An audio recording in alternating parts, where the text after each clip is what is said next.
Hello दोस्तों, स्वागत है आपके अपने यूट्यूब चैनल छतरपुर क्लासेस पर।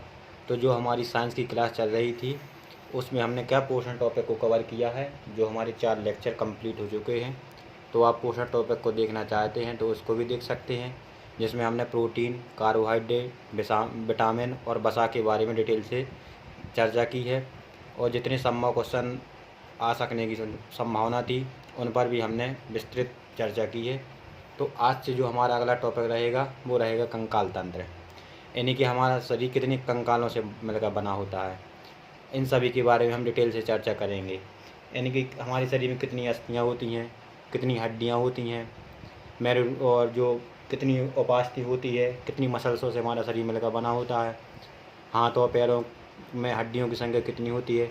इन सभी के बारे में हम डिटेल से चर्चा करेंगे। तो आइए देखते हैं कंकाल तंत्र के बारे में। तो जो हमारा कंकाल तंत्र होता है हमारे शरीर का, तो वह 3 भागों से मिलकर बना होता है। कौन कौन से?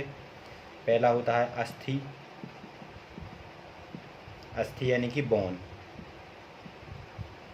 दूसरा होता है उपास्थि, उपास्थि यानी कि कार्टिलेज। और जो तीसरा होता है वो होता है पेशी, यानी कि मसल्स, मसल। तो कंकाल तंत्र कितने चीज़ों से बना होता है? अस्थि, बोन, उपास्थि यानी कार्टिलेज, पेशी और मसल्स। इन तीनों चीज़ों से हमारा जो पूरा कंकाल तंत्र होता है, हमारे जो शरीर की संरचना बनावट होती है, इन्हीं तीनों कंकालों से मिलकर बनी होती है। तो देखते हैं हम सर्वप्रथम अस्थि के बारे में। अस्थि क्या होती है? अस्थि यानी कि बोन, अस्थि। तो इसको सर्वप्रथम विज्ञान में क्या कहते हैं? साइंस में ऑस्टियो कहते हैं। क्या कहते हैं? ऑस्टियो। जिससे इसके अध्ययन को क्या कहते हैं?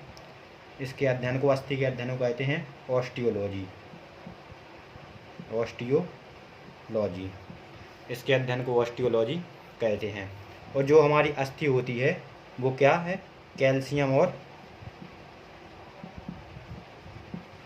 फास्फोरस से मिलकर बनी होती है। किससे? कैल्शियम और फास्फोरस से मिलकर बनी होती है। यहाँ से कई बार क्वेश्चन आ चुका है कि अस्थि के अध्ययन को विज्ञान में क्या कहते हैं? ऑस्टियोलॉजी। और जो हमारी अस्थि होती है, हमारी अस्थि में कौन कौन से तत्व पाए जाते हैं? कैल्शियम और फास्फोरस। हमारी अस्थि में कैल्शियम और फास्फोरस मिले हुए होते हैं। और जो हमारी अस्थि हो इसमें अस्थि में प्रोटीन पाया जाता है एक, जो हमने पोषण टॉपिक में भी चर्चा की थी। कौन सा प्रोटीन पाया जाता है अस्थि में यानी बोन में? Collagen protein. Collagen protein. Protein के बारे में हम डिटेल से चर्चा कर चुके हैं, तो आप प्रोटीन के बारे में भी देख सकते हैं जो हमारे लेक्चर अपलोड हो चुके हैं। यानी कि जो बोन में क्या होता है, अस्थि में प्रोटीन कौन सा होता है? कोलेजन। और अस्थि कैल्शियम और फास्फोरस से मिलकर बनी होती है। और इसके अस्थि के अध्ययन को विज्ञान में क्या कहते हैं? ऑस्टियोलॉजी। जो हमारे वयस्क मनुष्य होते हैं, वयस्क मनुष्यों में अस्थियों की संख्या कितनी होती है? 206। बोन यानी कि हड्डी भी हम इसको बोल सकते हैं, अस्थि बोन। वयस्कों में कितनी, इनकी संख्या कितनी होती है? 206। और बच्चों में कितनी होती है अस्थियों की संख्या? बच्चों में होती है 300 अस्थि। कितनी होती है बच्चों में? 300। तो इसके बाद देखते हैं अस्थि को कितने भागों में बांटा गया है। अस्थि को 2 भागों में बांटा गया है। कौन कौन से? अक्षीय कंकाल तंत्र, अक्षीय कंकाल तंत्र और उपांगीय कंकाल तंत्र। उपांगीय कंकाल तंत्र यानी कि अक्षीय जो हमारे अक्ष के रूप में होते हैं, उपांगीय जो हमारे अंगों के रूप में होते हैं, हम क्या होते? उपांगीय कंकाल तंत्र। अक्षीय कंकाल तंत्र में कौन कौन से आते हैं, कौन कौन से पार्ट आते हैं? जैसे कि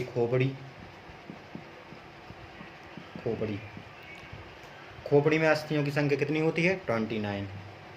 यहाँ से सीधा क्वेश्चन आता है एग्जाम में, तो खोपड़ी में अस्थियों की संख्या कितनी होती है? 29। और क्या होती है?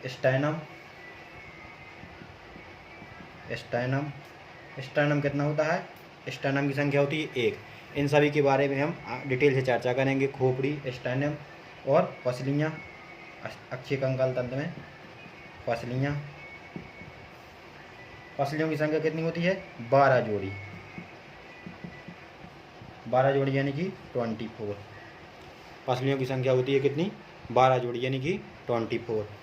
और इसमें क्या होता है? कशेरुक दंड। कशेरुक दंड जिसकी संख्या को कितनी होती है? 26। तो अक्षीय कंकाल तंत्र अस्थि को कितने भागों में बांटते हैं? 2 भागों में, अक्षीय कंकाल तंत्र और उपांगीय कंकाल तंत्र। अक्षीय कंकाल तंत्र के कौन कौन से पार्ट आते हैं? खोपड़ी, जिसकी संख्या, खोपड़ी में कितनी अस्थियों की संख्या होती है? 29। स्टेनम, इसकी संख्या कितनी होती है? 1। पसलियाँ कितनी होती है? 12 जोड़ी यानी कि 24। और कशेरुक दंड। देखते हैं उपांगीय कंकाल तंत्र में कौन कौन से भाग आते हैं। तो उपांगीय कंकाल तंत्र में आते हैं कौन से? अग्रबाहु। अग्रबाहु यानी कि हाथों की अस्थि। अग्रबाहु कौन सा? हाथ में जो हमारे हाथों में अस्थि होती है उसे हम क्या कहते हैं? अग्रबाहु। यानी कि एक हाथ में कितना होता है? एक हाथ में कितनी अग्रबाहु अस्थियाँ होती हैं? 30। और दोनों हाथों में कितनी होंगी? 30 + 30 = 60। दोनों हाथों में जो अस्थियाँ होंगी हमारी कितनी होंगी? 60 होंगी। अस्थि मतलब बोन। और उपांगीय कंकाल तंत्र में दूसरा क्या आता है? पश्चबाहु। पश्चबाहु मतलब पैर की अस्थियाँ। पैर की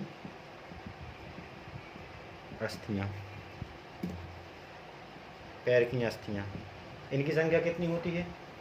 इनकी संख्या भी कितनी होती है? 30 + 30 यानी कि 60। दोनों पैरों में कितनी अस्थियाँ होती हैं? 60। और उपांगीय कंकाल तंत्र में और कौन से पार्ट आते हैं? अंश मेखला।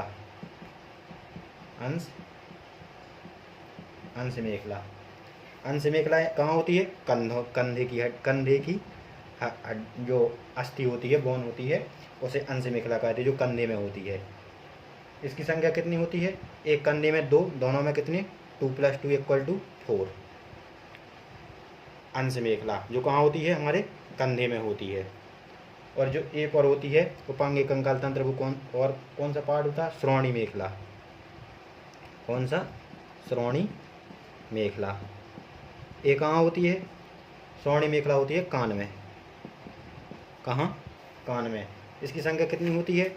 एक कान में 1, तो दोनों कानों में कितनी हुई? 1 + 1 = 2 होंगी। तो हमने अस्थि को कितने भागों में देखा? अस्थि को 2 भागों में देखा। कौन कौन से? अक्षीय कंकाल तंत्र, उपांगीय कंकाल तंत्र। अक्षीय कंकाल तंत्र में कौन कौन से पार्ट आते हैं? खोपड़ी, स्टेनम, पसलियाँ और कशेरुक। और इनकी संख्याओं के बारे में, खोपड़ी में कितनी अस्थियाँ होती हैं? 29। स्टेनम में 1। और पसलियाँ जो होती हैं 12 जोड़ी होती हैं यानी कि 24। कशेरुक दंड कितने होते हैं? 26। तो उपांगीय कंकाल तंत्र में हमने क्या क्या देखा?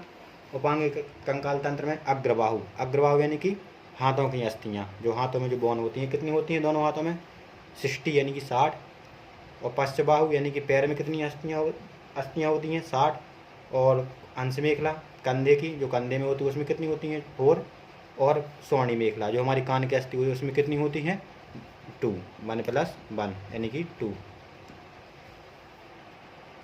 तो देखते हैं हम इन सभी के बारे में। पहले खोपड़ी के बारे में डिटेल से चर्चा करेंगे, स्टेनम के बारे में, पसलियों के बारे में, कशेरुक दंड के बारे में, अग्रबाहु, पश्चबाहु, अंश मेखला कहाँ किस किस जगह कितनी टोटल संख्या है, इनको एक एक से देखेंगे। तो देखते हैं हम खोपड़ी के बारे में। खोपड़ी के बारे में देखते हैं हम। खोपड़ी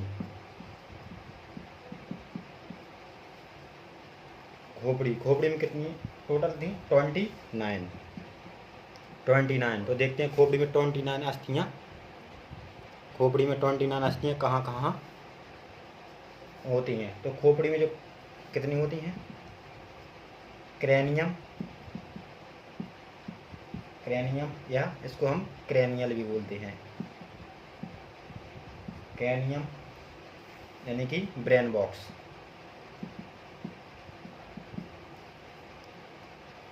जो क्या करती हैं? हमारे मस्तिष्क को सुरक्षा प्रदान करती हैं।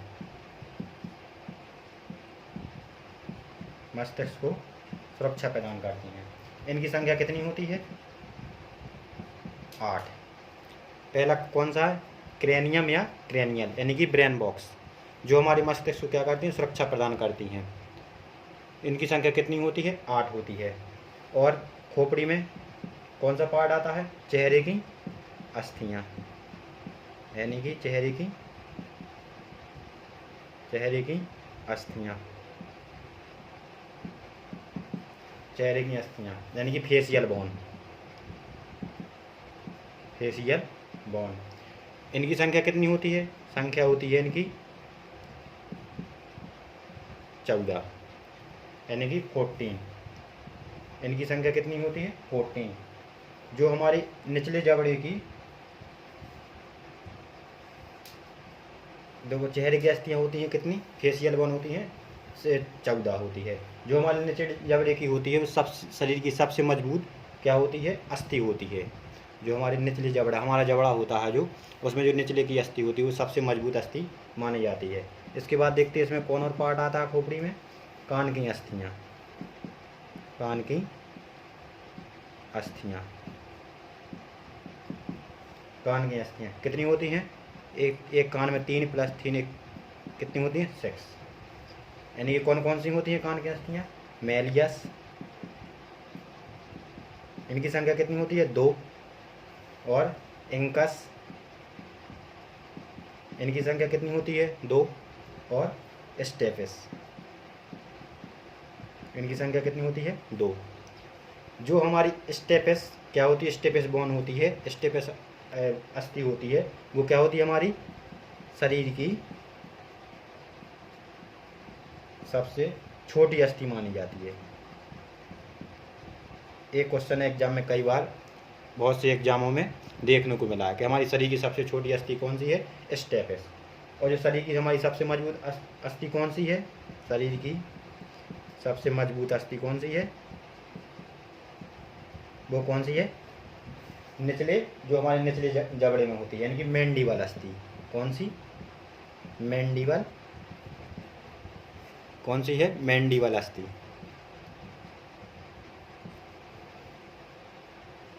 जो एक और हमारे इसमें खोपड़ी में पार्ट आता है क्या, जीभ की अस्थि। कौन सा है, जीभ की अस्थि, यानी कि इसकी संख्या कितनी होती है, 1। जो यू आकार में होती है, यानी कि कहाँ पर, मुख गुहा में, मुँह में। तो आज हमने क्या देखा, कंकाल तंत्र के बारे में। कंकाल तंत्र को कितने पार्टों में बांटा गया, अस्थि, उपास्थि और पेशी। हमने अस्थि के बारे में देखा।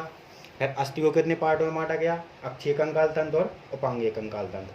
अक्षीय कंकाल तंत्र में कौन कौन से पार्ट आते हैं हमारे, खोपड़ी, स्टर्नम, पसलियाँ, कशेरुकदंड। और उपांगीय कंकाल तंत्र में अग्रबाहु यानी कि हाथ की अस्थियाँ, पश्चबाहु यानी कि पैर की अस्थियाँ, अंश मेखला यानी कि जो हमारे कंधों में होती हैं, और श्रोणि मेखला यानी कि कान में होती है। तो हमने क्या देखा, अगर अक्षीय कंकाल तंत्र में हमारा जो खोपड़ी है, खोपड़ी में 29 हड्डियाँ होती हैं, वो कहाँ कहाँ होती हैं, यानी कि जो हमारी क्रेनियल और क्रेमियल, यानी कितनी संख्या होती है, 8 और 14 और 6, 14, 6, 20 और 8, 28 और 1, 29। टोटल हमारी खोपड़ी में इतने पार्ट होते हैं और इतनी अस्थियाँ होती हैं। इसके बाद देखेंगे हम स्टर्नम अस्थि के बारे में। तो धन्यवाद, आज का लेक्चर हम यहीं रोकते हैं। कल हम इसी टॉपिक को आगे बढ़ाएंगे और अक्षीय कंकाल तंत्र में जो हमारा अगला है स्टर्नम, उसके बारे में हम डिटेल से चर्चा करेंगे। तो आपको हमारी ये क्लास अगर पसंद आ रही हो तो क्लास को शेयर कीजिए, सब्सक्राइब कीजिए, लाइक कीजिए एंड बेल आइकन बटन को भी प्रेस कीजिए, ताकि अब लेक्चर अपलोड होते समय आपको नोटिफिकेशन समय पर पहुँचे। धन्यवाद। जय हिंद, जय भारत।